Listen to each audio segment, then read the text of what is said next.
Ninja Red Riding Hood by Rosen Schwartz. Illustrated by Dan Santet.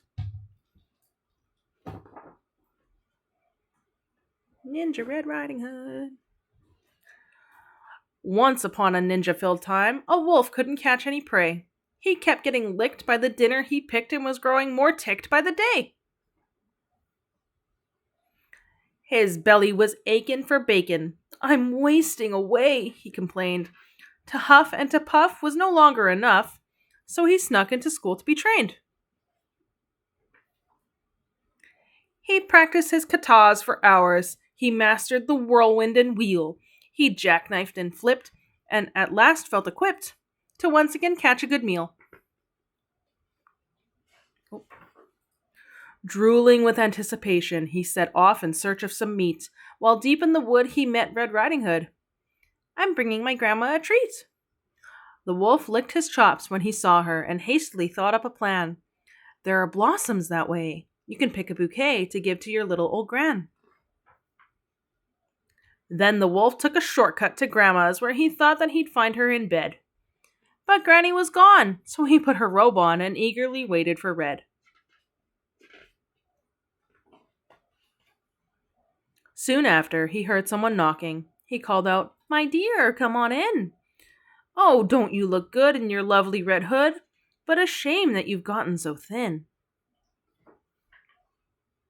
Little Red took a look at her granny and said, "What on earth did you do? I could swear that your eyes have completely changed size.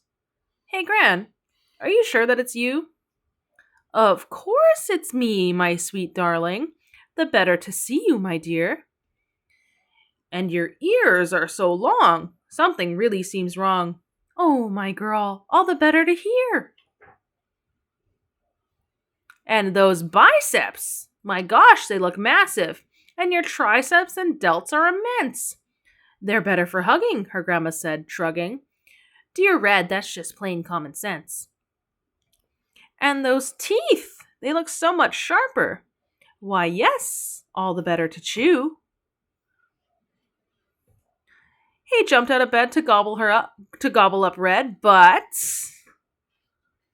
she had gone to ninja school too.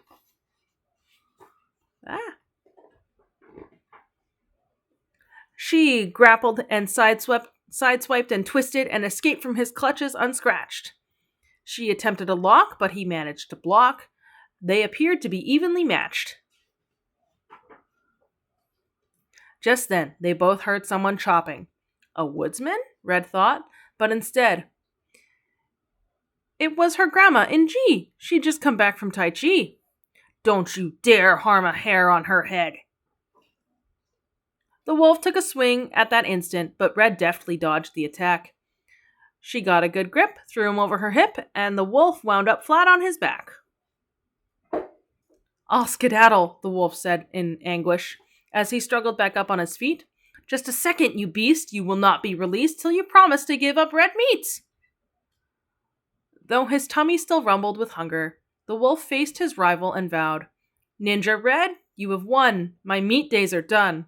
"Oh, Red-chan," said Gran. "I'm so proud." Then Red and the wolf bowed politely, and Gran gave him half her peach pie.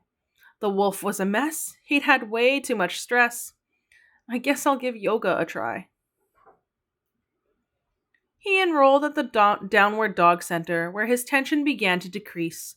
He studied with yogis, said no to meat hoagies, and felt at last truly at peace.